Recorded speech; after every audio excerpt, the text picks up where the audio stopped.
Olá pessoal, sejam todos muito bem-vindos ao Homeoplace. Meu nome é Letícia Cabral.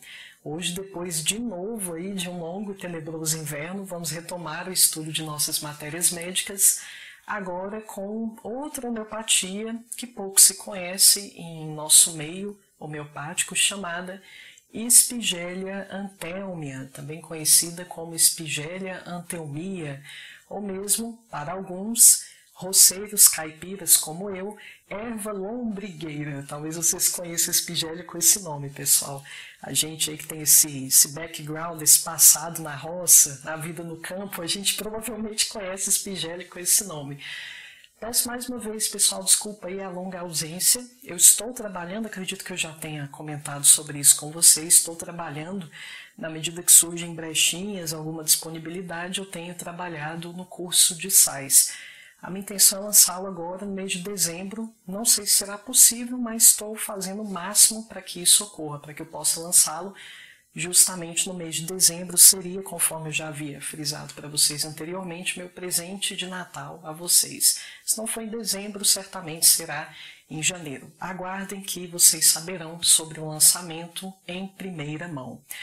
Mas enfim, pessoal, vamos falar sobre essa matéria médica. Foi sugerida por uma inscrita, pela qual tenho muito carinho, inscrita assídua, minha querida colega Maria Dodar. Ela já havia trazido outras sugestões, outras excelentes sugestões, inclusive sugestões de diagnósticos diferenciais. É uma homeopatia que em algum momento, pessoal, teria de falar dela, porque ela é muito lembrada para um tipo de afecção que dentro da homeopatia é considerada incurável, que seria a chamada neuralgia do trigêmeo. Esse medicamento, normalmente, ele é lembrado em função dessa correlação, mas vocês já conhecem a minha abordagem, vocês sabem que jamais, sempre enfatizo isso, jamais devemos indicar um medicamento homeopático com base meramente no diagnóstico. Nós devemos conhecer a essência daquele medicamento, identificar a compatibilidade entre o doente, o cerne de sofrimento do doente e o cerne do sofrimento de determinada personalidade homeopática. Sabemos que aí sim aquele medicamento está bem indicado. Quando a gente se pauta em diagnósticos, pessoal, essa abordagem ela é muito rasa, não é digna de ser considerada uma abordagem homeopática, levando em conta que a homeopatia, o olhar da homeopatia é essencialmente integralista.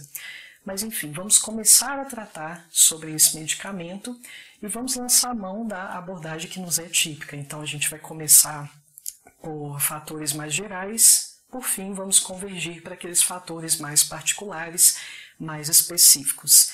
Então, tal como a gente costuma fazer, pessoal, primeiro ponto que devemos atentar quando a gente está falando de Espigelia. Falei para vocês que aqui no Brasil, nós caipiras conhecemos como erva lombrigueira. Então, só a partir dessa denominação nós já sabemos a que reino pertence Espigelia. Espigelia é um vegetal, pessoal, trata-se de uma planta. Temos aqui um vegetal. Bom, a partir daqui, de novo, já podemos chegar a várias deduções acerca desse medicamento. Se é uma personalidade vegetal, pessoal, palpita aqui uma sensação básica. Palpita aqui um comportamento reativo.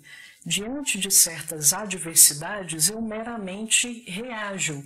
Não exatamente com ações. Pessoal, não é uma reação que vai me levar a determinada conduta, mas é uma reação que ela se passa a nível sensório, a nível emocional meramente. Eu simplesmente absorvo as circunstâncias e percebo que surgem determinadas sensações peculiares ali. Eu não tenho aquela iniciativa de contra-atacar, aquele nível de reatividade que automaticamente já remete ao contra-ataque, como é típico no caso dos animais, por exemplo.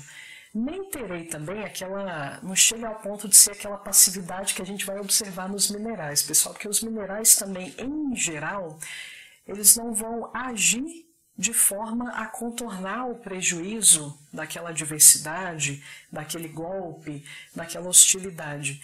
os minerais resistem, que é algo próximo, é algo que, se a gente for explorar aí as implicações objetivas, parece muito com o mero reagir, o mero absorver. Mas veja, sim, ocorre a absorção, no caso das personalidades minerais, só que essa absorção, com o passar do tempo, à medida que eu continuo em contato com aquela hostilidade, ela implica em trincas, rachaduras, chegando um momento em que, por fim, eu testemunho a minha quebra. Então existe aqui uma ruptura de estrutura. As adversidades, elas passam por esse prisma de significado. Eu as recebo como se fosse uma certa quebra, não perdi uma zona de apoio. No caso dos vegetais, não, ok, vou absorver, mas essa absorção de hostilidade ela não é exatamente interpretada como uma perda de um porto seguro, de um ponto de apoio sobre o qual poderia me amparar, me respaldar. A coisa é absorvida, como eu disse, pessoal, meramente no âmbito sensorial. Então, quando alguma coisa me acomete, também não tem aquela percepção do animal, que é como se um predador estivesse vindo para cima de mim, invadindo o meu espaço, e eu tenho que fugir dele, porque senão ele vai me pegar e me estraçalhar. Não é essa percepção, também não estou falando de uma percepção de um vilão específico, de algoz, que normalmente é o próprio predador, ali no inconsciente do indivíduo soa como algo similar a um predador. Aqui simplesmente eu absorvo e sinto um determinado mal-estar. Esse mal-estar, pessoal, esse primeiro mal-estar que vem, a gente conhece como a reação passiva. É aquilo que eu sinto que a personalidade vegetal ela sente aquele primeiro momento em que ela recebe o golpe, recebe a adversidade. No caso de Spigélia, eu ia falar isso posteriormente, mas já vou adiantar. Qual é essa sensação básica aqui na versão passiva? Quando alguma coisa de ruim acontece comigo, qualquer coisa, pessoal, de novo, aqui eu estou explorando o viés de Shankaran, a proposta de Shankaran. Ele que elucidou esse raciocínio da sensação básica. Então estou lançando mão da visão dele. Ele diz o seguinte, que Shankaran diz que essa sensação básica, pessoal, ela pode ser percebida em toda e qualquer circunstância que eu interpreto como uma experiência ruim. Então posso sentir isso aqui que eu vou descrever agora, essa reação passiva, esse mal-estar que eu vou descrever, eu posso sentir quando eu vejo que a conta bancária está zerada, tem problema conjugal, tem problema com o filho, quando eu estou doente. Veja, são vários tipos aí de hostilidade, situações que eu interpreto como desagradáveis. Em todas essas circunstâncias que eu interpreto como desagradáveis, prepondera, predomina, está onipresente essa sensação básica. No caso, a reação passiva de Spigélia, o que ele experiencia nesse primeiro momento, quando ele recebe o baque, é uma sensação de estar sendo estilhaçado, despedaçado. É uma sensação tão profunda, pessoal, de que eu fui desintegrada, que automaticamente eu percebo que eu estou vivendo uma espécie de choque ao mesmo tempo. Então percebo este estilhaçamento, isso me causa uma certa perplexidade. Eu sinto que eu estou numa situação de impotência, eu não posso fazer nada. Por isso mesmo, em situações adversas, a gente percebe que há várias possibilidades, pessoal, mas num primeiro momento é como se Spigélia estivesse fora de si. É um trauma que o desloca. Ele sente alguma adversidade. Normalmente, conforme a gente vai perceber, vai girar em torno das ideias que ele sustenta, se ele percebe alguma discordância, aquilo causa uma certa sensação de choque. Mas há outras situações, conforme a gente vai discorrer, que podem citar essa mesma percepção. Mas essa é a experiência primária. Eu recebo a hostilidade dessa forma. Conta bancária zerada. Estou estilhaçada, portanto eu estou chocada. Eu não sei o que fazer, estou congelada aqui. Briga conjugal, estou estilhaçada. Estou chocada, não sei o que fazer, estou paralisada. De novo, outra hostilidade qualquer. Nossa, descobri que eu tenho doença grave. Como é que eu experimento? Estou estilhaçada, estou congelada, estou chocada. E aí, pessoal, normalmente, essa reação passiva ela vai evocar uma versão ativa também. E essas sensações elas podem alternar entre si. Então, ora eu recebo a coisa dessa forma, geralmente no primeiro momento eu vou receber dessa forma, estirar despedaçada fora de mim. Ora eu vou experimentar isso aqui numa versão oposta. Ora eu percebo a coisa como se eu estivesse totalmente fora de mim, mas fora de mim no sentido de estar fora de controle, pessoal. É por isso que se diz que Em Spigélia, nós percebemos tanto essa sensação de congelamento, é como se eu estivesse anestesiada, chocada diante de um determinado problema, diante de uma determinada adversidade.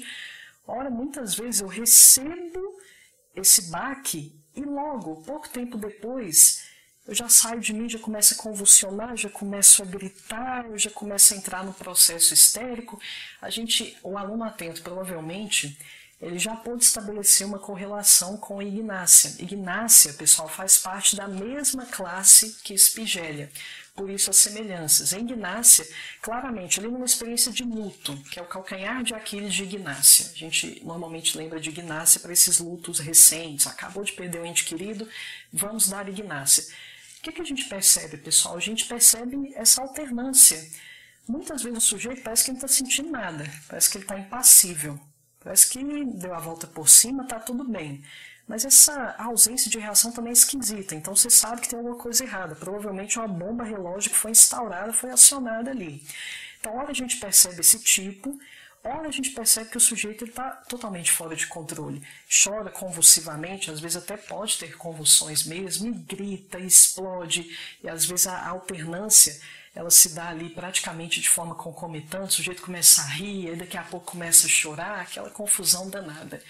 Enfim, pessoal, só estou descrevendo esse padrão, porque no caso dos vegetais, isso aqui é muito perceptível, essa polarização sensorial. E mais, pessoal, ainda em relação à versão ativa, ela é mais comum quando o sujeito ele está numa situação que lhe é apetecível. Por isso que é tão importante, eu orientei isso aqui no curso Melodia Oculta.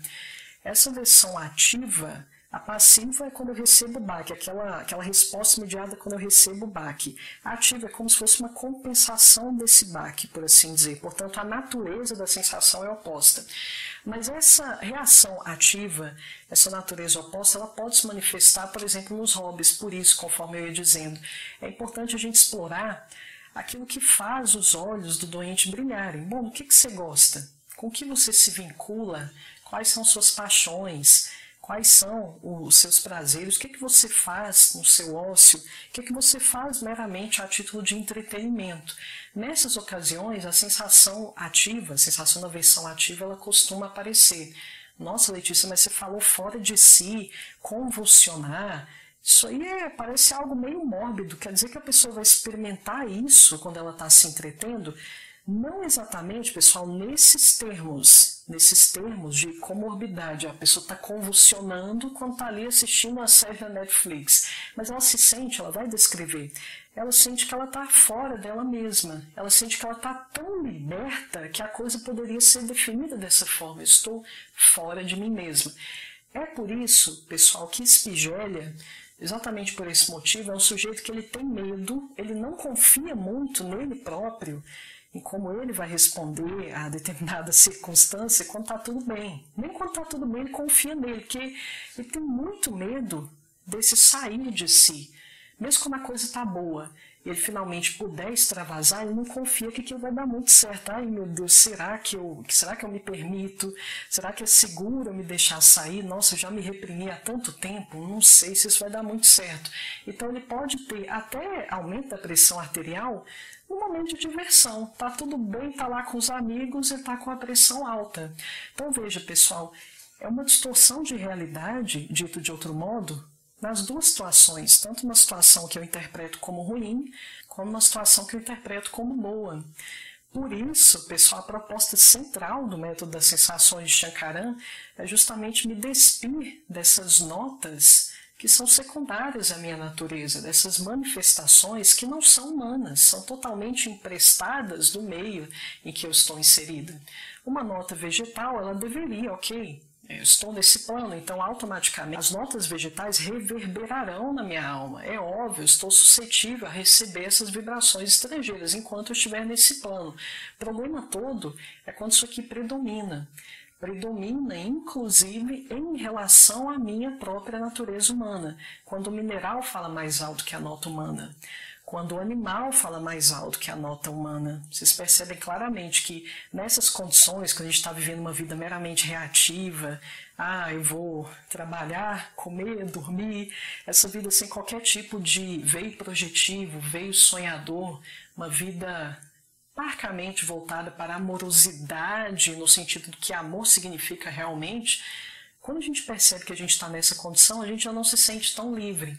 Por isso, automaticamente eu posso dizer que a liberdade, a medida da liberdade, isso aqui de acordo com a visão do sujeito, é a medida da própria humanidade dele, do quanto a nota humana está realmente expressa.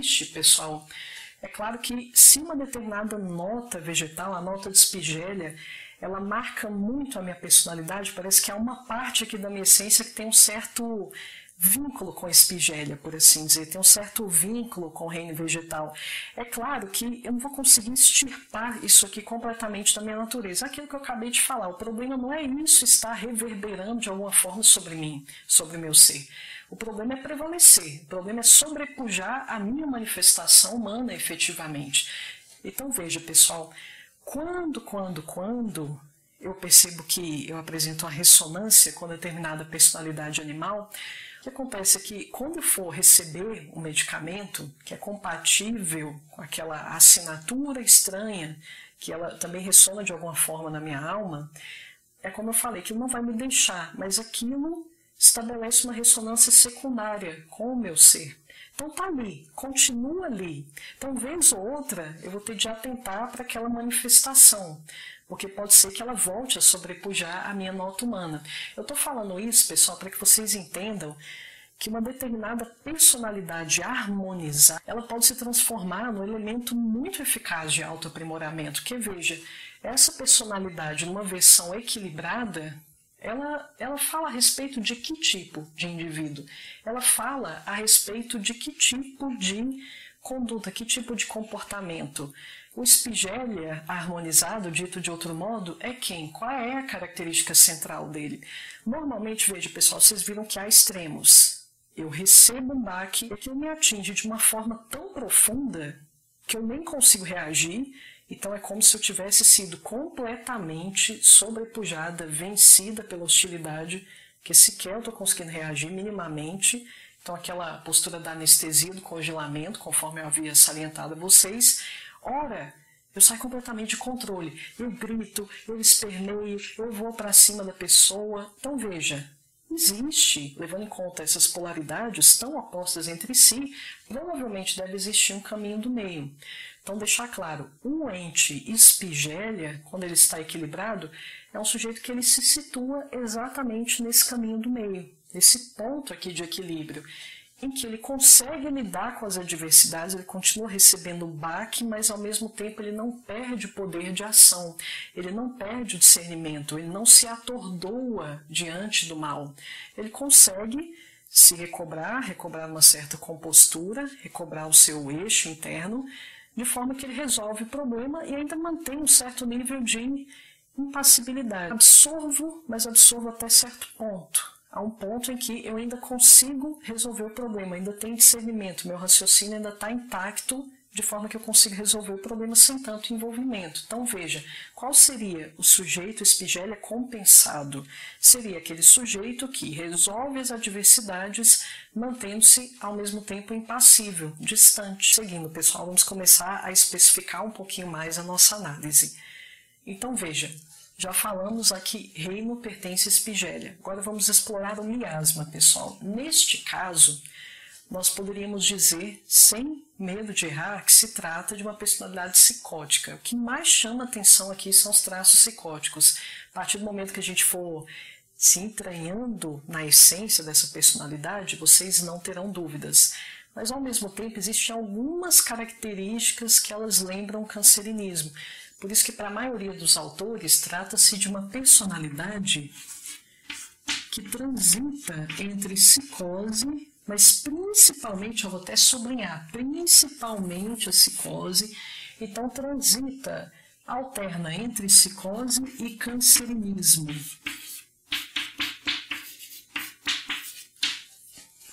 Cadê o traço psicótico, Letícia? O que é psicótico? Psicótico pelo seguinte, pessoal, porque aqui a gente tem aquele anacronismo obstinado. O que é uma pessoa anacrônica, pessoal? Todo mundo tem um tiozinho anacrônico, aquela pessoa que ela fica chamando atenção o quanto o passado era melhor. Ah, no meu tempo não era assim, no meu tempo a gente resolvia isso da forma mais eficiente, da forma mais eficaz, de uma forma pontual. Na minha época não acontecia esse tipo de problema. Então a pessoa que ela está sempre vibrando ali, por assim dizer, numa certa nostalgia tradicionalista, vamos colocar nesses termos. Então a pessoa é muito obstinada em relação a como as coisas eram feitas no passado. É o obsoletismo obstinado, a gente pode colocar dessa forma também. O que é uma pessoa obsoleta? Que se apega a algo que não tem uso, não tem uma aplicabilidade ali naquele momento circunstancial que a gente está vivendo. Aquilo funcionava muito bem antes, agora não necessariamente. Agora a gente precisa se renovar, se flexibilizar, a gente precisa abraçar os novos tempos, caso contrário a gente vai ficar para trás. Mas não, o sujeito ele bate o pé, não, é desse jeito que tem que fazer, é na minha época que era melhor, uai, sempre deu certo, por que não está dando certo agora? Então a pessoa cabeça dura nesse sentido. Então veja, essa obstinação, essa teimosia no determinado ponto de vista, isso aqui a gente observa principalmente nesse miasma. Não à toa, uma das palavras-chave que Shankaran concede a psicose é fixação. Fixação, pessoal, lê-se, teimosia, a pessoa cabeça dura. Nada nesse universo demove a pessoa daquela forma de pensar. Então nós temos um anacronismo, obsoletismo persistente. E mais, lembre-se que a gente não pode falar de psicose sem falar de fachada. A gente não pode falar de psicose sem falar de máscara, pessoal. Então, cadê a máscara aqui? Veja, eu percebo que uma determinada forma de fazer as coisas funcionava muito bem no passado. Então, veja, mas eu reluto em reciclar aquela forma de fazer, porque por ego a gente vai perceber que se trata meramente de uma questão egocêntrica, que novamente o bendito ego interferindo, condicionando as nossas ações, nos tornando entes próximos do irracional. Mas veja, eu insisto, muito por ego, muito por soberba, por egocentrismo, eu vou persistir ao ponto, pessoal, de muitas vezes eu direcionar toda a minha energia para aquela máscara, para aquele simulacro daquilo que já funcionou. Então, oriento uma carga excessiva do meu foco, dos meus esforços, para aquele âmbito que já foi funcional em algum momento, para aquela fachada que ela já foi funcional. Então, eu apelo à centralização dos esforços. Não, gente, mas não é possível, não acredito que isso aqui não está funcionando mais. Talvez o que esteja faltando é maior orientação de energia para cá. Não, então deixa eu focar para isso aqui funcionou, então vamos apelar, vamos forçar a barra mais ainda. Eu já tenho aqui uma percepção de queda, pessoal. O estágio 13, que é onde se situa, a gente vai falar do estágio 13, mas só adiantando, é onde se situa, se a gente pudesse colocar Spigeli na tabela periódica, colocaríamos na 13ª coluna. É importante que vocês entendam que o estágio 13, obviamente, pessoal, ele é precedido pelo 12, e ele é seguido ali pelo 14.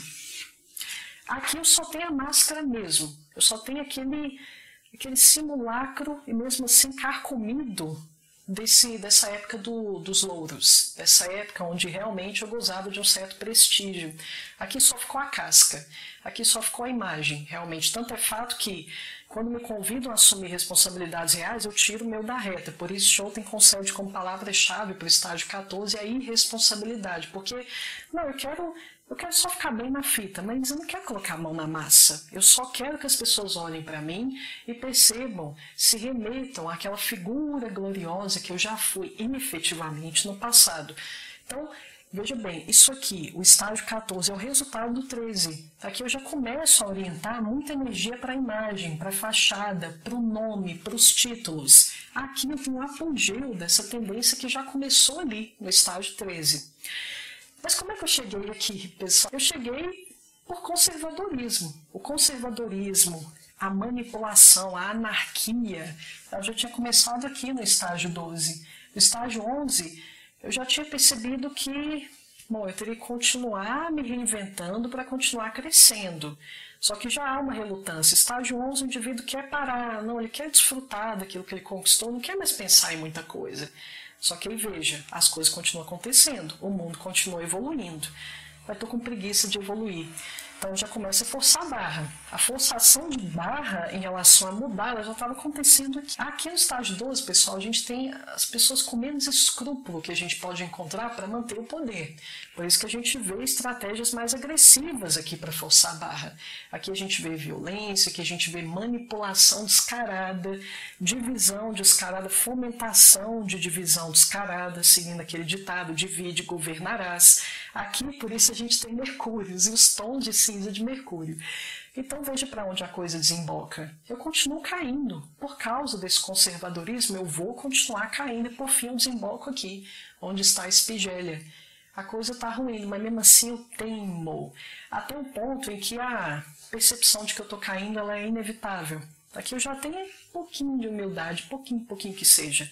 Eu não caí completamente, mas já está claro que a minha teimosia vai me levar à ruína. Então o que eu começo a fazer aqui? Para continuar a manter esse resquíciozinho de poder, tal como Scholten nos ensina, eu começo a esconder, conter, ocultar informações cruciais. Então, bom, só não vão me demitir porque eu sei como é que tudo isso aqui funciona. Eu sei de coisas que ninguém sabe aqui, são segredos. Então, bom, ninguém sabe, só eu sei. Esse é um trunfo meu. Então, aqui eu já não gozo de um mérito que é fruto das minhas ações. Aqui eu gozo de um mérito, fruto das minhas omissões. Eu confio tanto, pessoal, no estágio 13, onde está a Espigélia, eu acredito tanto que a teimosia ela vai funcionar, que sendo teimoso, sendo anacrônico, adotando métodos obsoletos de atuação no mundo. Eu acredito tanto nessas tradições, que elas não servem mais ao propósito atual, que chega ao ponto de eu achar que eu posso reverter aquilo que é irreversível, aquilo que fatalmente vai ocorrer. Por isso que Ignácia, pessoal, se choca tanto com a morte. Porque no íntimo, nem que seja no nível mais recôndito ali no seu inconsciente, Ignácia acha, supõe, nutre uma certa crença, nem que seja a sementinha dessa crença, de que ele poderia ter evitado aquela morte. Então eu confio muito nos métodos antigos, a esse ponto, ao ponto de eu supor que não, vai reverter tudo. Isso aqui é o remédio para todas as mazelas da humanidade. Eu acredito piamente nisso, é por isso que eu teimo. Então veja, há uma teimosia aqui, um ego do tamanho do universo, a um ponto que eu pressuponho que eu consigo mudar o imutável. Por isso mesmo o cancerinismo, ele aparece aqui como correlato, ressonante de certa forma a essa personalidade. Porque qual o ideal central do cancerínico, pessoal? É um ideal sobre-humano, de perfeição sobre-humano principalmente. Mas veja, a gente só não pode, meus queridos, chamar a Espigélia de uma personalidade cancerínica, porque veja, o cancerínico, pelo menos, meu Pai Eterno, o ideal dele é de atingir um patamar de excelência, de perfeição. Então ele percebe que não, o velho não está correspondendo a esse ideal de perfeição. O ideal de perfeição ele é dinâmico. A perfeição ela deve ser elaborada toda. Eu não gero algo excelente de forma pontual e aquilo está acabado. Não, algo excelente que porventura eu tenha gerado, a gente percebe que aquilo exige uma certa manutenção. Uma casa, eu faço faxina hoje, bom, eu já sei que eu vou ter que ficar mantendo isso aqui. Eu vou ter que de vez em quando ficar tirando poeira daqui, de lá, vou ter que limpar o chão várias vezes no decorrer da semana para preservar esse ideal que para mim remete o máximo possível ao ideal de perfeição. Então o canceriníaco ele é projetivo, ele é ativo, ele não estagna num determinado patamar, principalmente o anacrônico, que já provou por A mais B que hoje, atualmente, não funciona mais. Isso aqui não é cabível, não é admissível para os novos tempos. Então, no caso de Espigélia, eu forço a barra, eu insisto por ego, por teimosia, por soberba, não porque aquilo é o mais excelente, porque aquilo é o que mais tem ressonância com esse ideal de perfeição que eu estabeleci. Se fosse assim, nós poderíamos chamar Espigélia de uma personalidade mais cancerínica que psicótica. Só que não é essa a situação. Eu não estou teimando porque eu vejo perfeição naquilo ali. Eu estou teimando por ego, teimosia meramente. Especificando ainda mais, pessoal, classe vegetal a que pertence Espigélia. As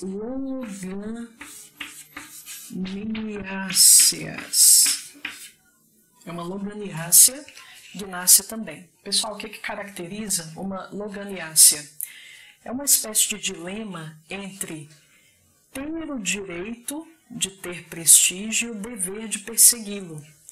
Então veja, o que prevalece aqui, pessoal, mais uma sensação de ter o direito do que ter o dever, especificamente. Então, eu tenho o direito de gozar de um certo prestígio, porque veja, eu já trabalhei duro, eu já passei do estágio 10, onde a gente tem os ápices, eu já passei por ali, eu já tive os meus momentos de glória. Por que as pessoas não mantêm aquela imagem de glória em suas cabeças? Por que elas estão mudando o conceito em relação a mim?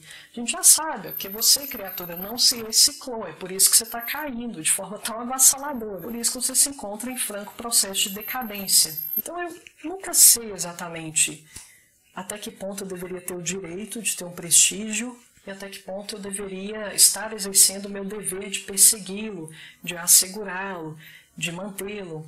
É um indivíduo trabalhador, um indivíduo espigélia, pessoal, mas na verdade a maior parte das loganiáceas. Então eu tenho sempre a sensação de que eu preciso agir, mas essa ação ela jamais é orientada para o lugar certo, que seria para o ponto da renovação, da reciclagem, é um frenesi para manter aquilo que já deu certo antes. Lembre-se, pessoal, a dificuldade aqui é de aceitar que os tempos mudaram. Basicamente é essa a dificuldade.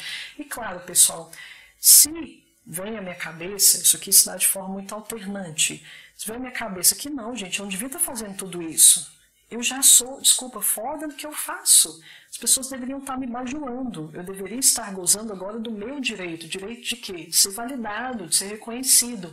Então a pessoa se transforma num pé no saco porque ela sempre acha que as pessoas estão devendo alguma coisa para ela. Geralmente o reconhecimento, geralmente a ovação, geralmente a bajulação. Ora, ela começa a sacar que não, acho que eu deveria estar fazendo alguma coisa para receber esse prestígio. Não, é um dever, eu tenho que conquistar isso. Então, é aquela confusão. O sujeito tem uma atitude demandante de reconhecimento e uma atitude frenética. Mas é frenética, igual eu falei, pessoal, é no sentido errado. Não é no sentido da renovação. Estou trabalhando para manter isso aqui que está ruindo. Estou segurando os últimos estilhaços disso aqui que já funcionou. E acha que vai conseguir. É isso que eu quero que vocês entendam, pessoal, isso aqui é crucial. Ele acha que vai conseguir reunir esses caquinhos de fragmentos, de estilhaços, de forma a retomar aqueles tempos de glória.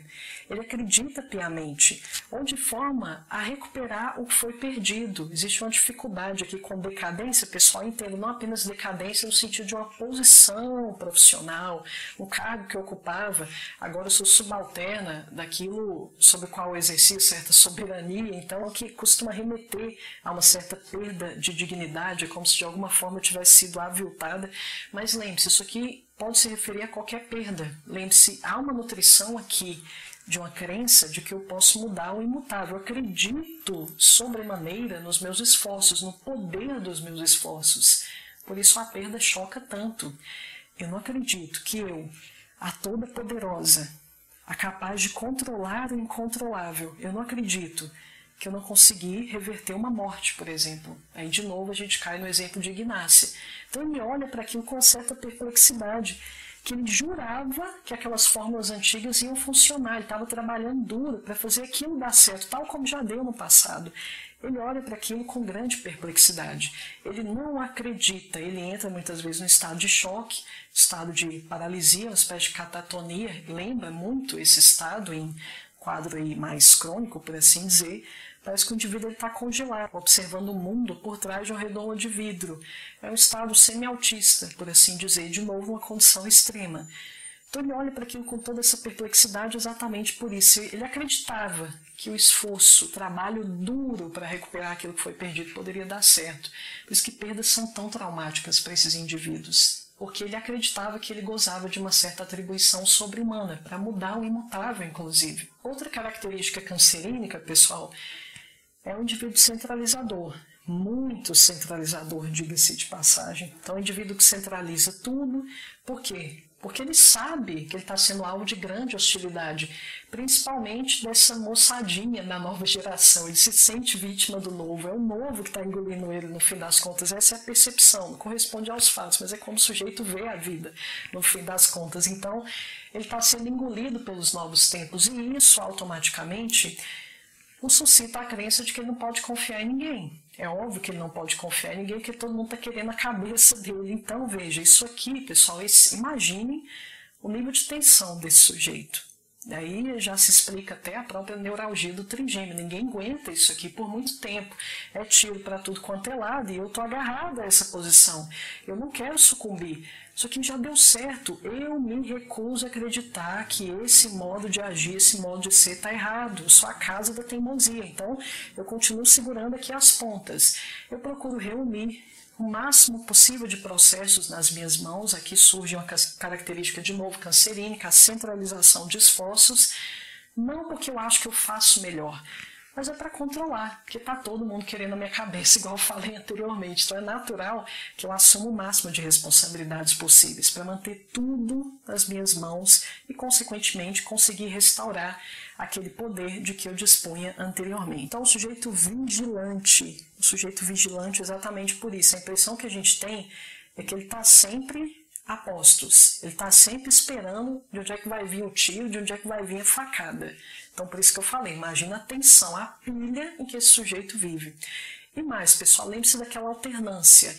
Trata-se de um vegetal, uma longaniácea com aquela sensação básica. Ora, estou anestesiada, de tão chocada, tão perplexa que eu estou, ora eu estou fora de mim. Então, lembre-se daquela alternância de sensações.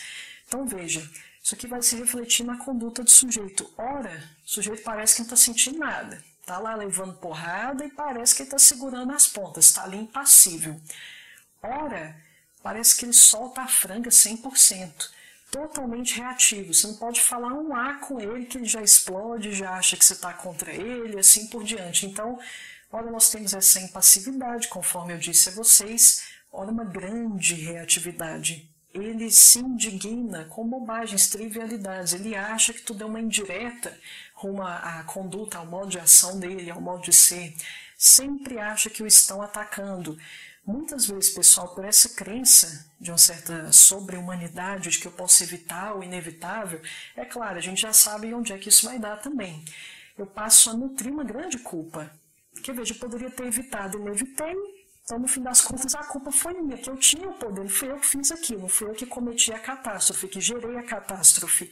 Mas se eu poderia ter evitado e não evitei, então, eu me abstive, eu fui responsável, a culpa é toda minha, poderia ter evitado. Então, veja, isso aqui alimenta mais ainda a tensão, a pilha em que vive esse sujeito. Estágio, pessoal, do que se trata o estágio? Se eu pudesse transformar a espigélia no elemento químico, em que coluna da tabela periódica eu colocaria esse elemento chamado espigélia, aqui hipoteticamente falando, como eu já havia comentado com vocês, aqui no estágio 13. Então vamos a algumas palavras-chave do estágio 13. Nostalgia anacrônica. Não é aquela nostalgia, pessoal, que ela visa a recuperação de uma certa experiência gostosa, uma experiência que me marcou afetivamente, a qual eu já vivenciei no passado. Aquela nostalgia que a gente sente, às vezes, quando a gente passa numa rua onde a gente morou na infância, sente o cheiro daquele bolo de banana e canela que a avó fazia, um biscoito de polvilho que a avó fazia quando a gente era pequenininho, a gente experimenta isso e dá um nome para essa experiência de nostalgia. A gente se remete afetivamente para aquele momento. Nossa, como era gostoso, como era acolhedora aquela experiência. Não é esse tipo de nostalgia, pessoal. É aquela nostalgia de tiozinho. Aquela nostalgia que insiste em afirmar que na minha época isso era melhor. Na minha época isso era feito de uma forma mais efetiva. Na minha época não existia problema nenhum, era tudo perfeito. Esse povo de hoje não sabe fazer nada, esse povo de hoje não sabe de nada. Então há uma descrença muito grande em relação aos métodos atuais. Eu insisto em manter as fórmulas antigas, mesmo elas provando aí por A mais B que atualmente elas são ineficazes. Então há uma negação, a gente há de convir que há uma negação muito grande da própria realidade em si, com todas as consequências que advêm disso, pessoal. Aí é claro, outra palavra-chave que eu poderia elencar aqui associada ao estágio 13, ultrapassado, sem dúvida alguma. É claro, como é um anacronismo irracional que não leva em conta as ferramentas eficazes dos novos tempos, as ferramentas que poderiam contribuir com o meu crescimento dos novos tempos, trazidas pelas novas gerações, como há uma negação disso, a gente poderia também atribuir ao estágio 13 conservadorismo, só que é um conservadorismo cego. Não é aquele conservadorismo que visa preservar o legado tradicional, mas com o intuito de já servir como uma base às gerações atuais. Eu nego qualquer tipo de benefício que pode advir das novas gerações. Que, na verdade, pessoal, quando a gente utiliza esse termo conservador, tem gente que automaticamente já faz um vínculo com o anacrônico, e não necessariamente é isso. O conservador, ele acredita que a tradição pode trazer algum benefício para a atualidade, mas ele necessariamente não está negando os benefícios da atualidade. Que veja, pessoal, um tiro no pé você negar os benefícios do conhecimento tradicional.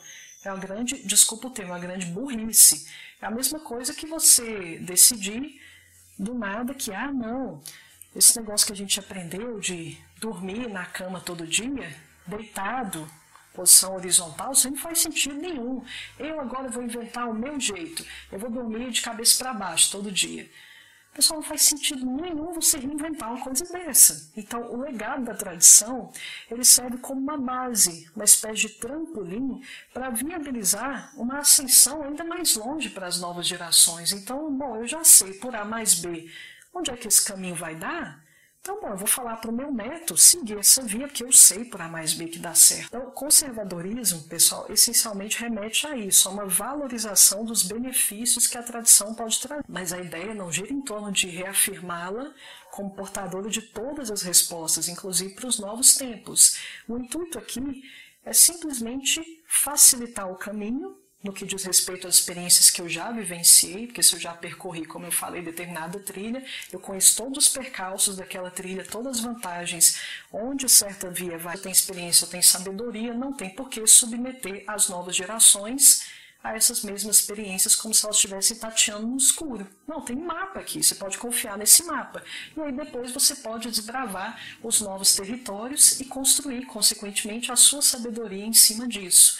Só que o estágio 13, inclusive Spigel, aplica o conservadorismo com a sua pior conotação. Pessoal, não é. A tradição tem todas as respostas. Essa galera nova não sabe de nada. Bom, vamos agora a algumas características clínicas de Spigel e algumas características de personalidade que elas são mais peculiares a esse medicamento, que até agora a gente falou de características mais gerais. Aí a gente foi bifurcando e, por fim, agora vamos falar de Spigel única exclusivamente.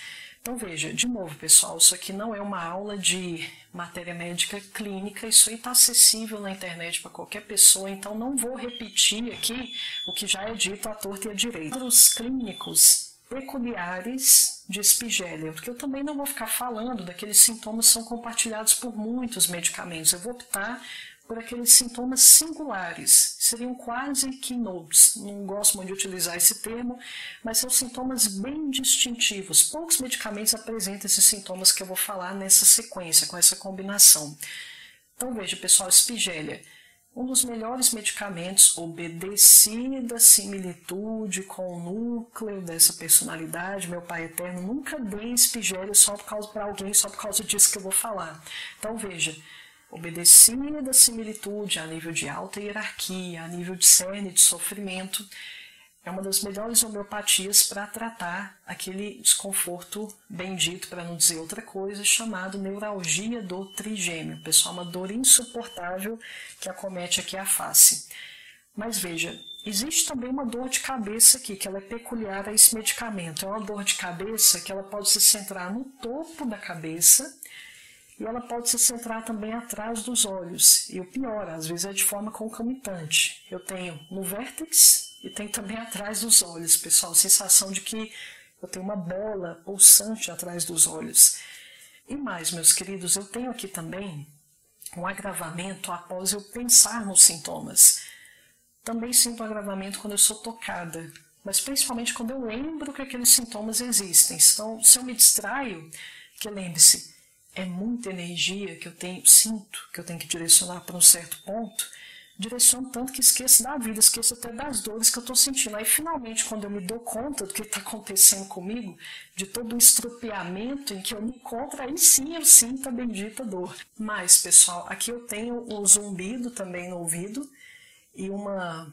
Falando da dor de cabeça, antes de ir para o zumbido, existe uma piora quando eu faço atividade física. Então, a atividade física só piora tudo, e mais ainda a neuralgia e a dor de cabeça.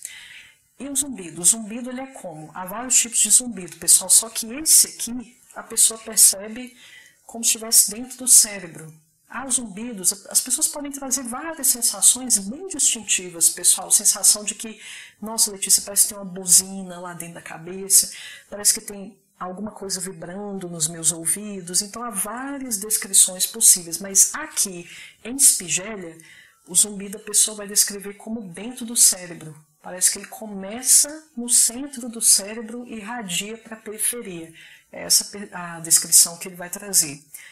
Mais sobre agora personalidade de Spigélia, pessoal. Quem é o sujeito Spigélia única e exclusivamente? Eu falei que aqui nós teremos uma espécie de ressalva, tanto com sensações boas quanto com sensações ruins, tanto com circunstâncias boas quanto ruins, porque eu vivo, a sensação que eu tenho é que eu estou numa corda bamba. Só eu acredito nas fórmulas antigas, está todo mundo tentando me atacar. Então eu preciso manter essa postura de controle, um autocontrole excessivo. Quando acontece alguma coisa boa, eu vou sair desse controle excessivo por um bom motivo, mas eu vou baixar a guarda, querendo ou não. Então é por isso que as sensações boas me causam uma certa instabilidade. Sensação ruim não precisa nem falar, porque é ruim essencialmente, eu interpreto dessa forma. Então vou me desestabilizar em função daquela hostilidade que eu sofri, daquele problema que eu estou enfrentando. É fácil da gente entender o porquê de uma adversidade nos impactar negativamente.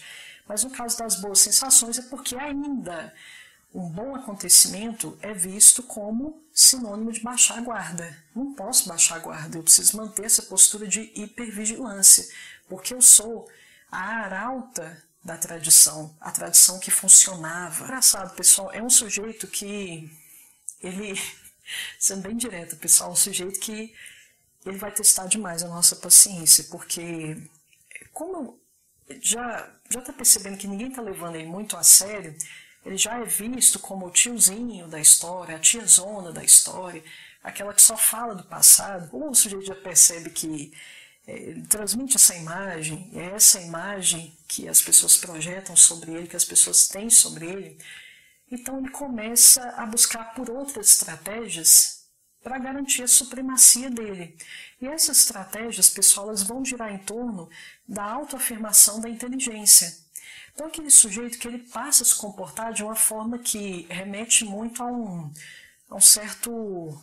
postura anárquica, por assim dizer. O que é o anarquista? A gente tem a impressão de que é algo parecido com o vândalo, uma pessoa que sai quebrando tudo, que não aceita nada, mas na verdade, essencialmente, o anárquico é aquele sujeito que ele acredita ser possível se autoafirmar por toda a eternidade. Na verdade, pessoal, seria basicamente uma espécie de definição da essência do diabo, do demônio, do mal, como queiram, enfim, varia de acordo com a orientação espiritual de cada um.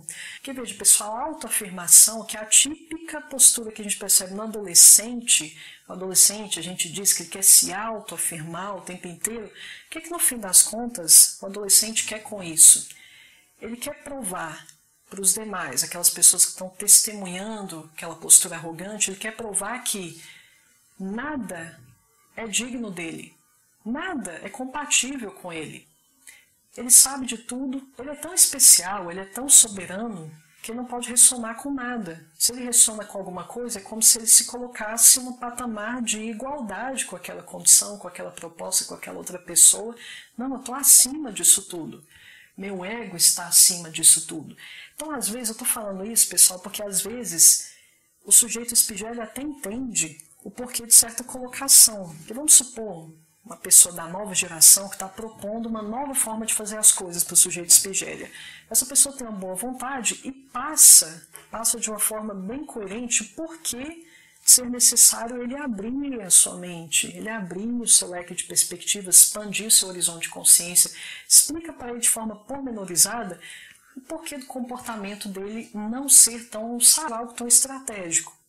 Só que veja, eu não posso, primeiro, não posso negar que eu estou errada. Se eu assumo que aquilo que o jovenzinho está falando está certo, eu vou ter que assumir que eu estou errada. O ego não aguenta isso. Esse é o primeiro ponto. Então, às vezes eu posso até ver certo fundamento, certa coerência, mas aí eu vou ter que afirmar que aquilo que eu sustentei com tanto afinco e muitas vezes por tantos anos estava errado. Nosso ego não vai aguentar isso de forma alguma. Então, já existe essa relutância.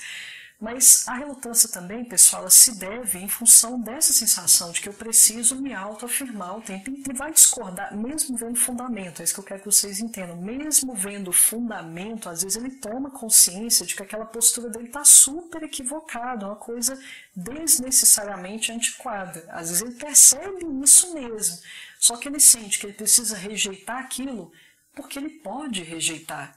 Se ele rejeita, ele dá a entender que ele tem uma carta na manga melhor. Ele dá a entender que ele tem uma solução mais inteligente ainda do que essa que você está propondo. Então é aquele implicar por implicar, é que eu posso implicar. É porque eu te dou a entender que, olha, você tem que me levar a sério.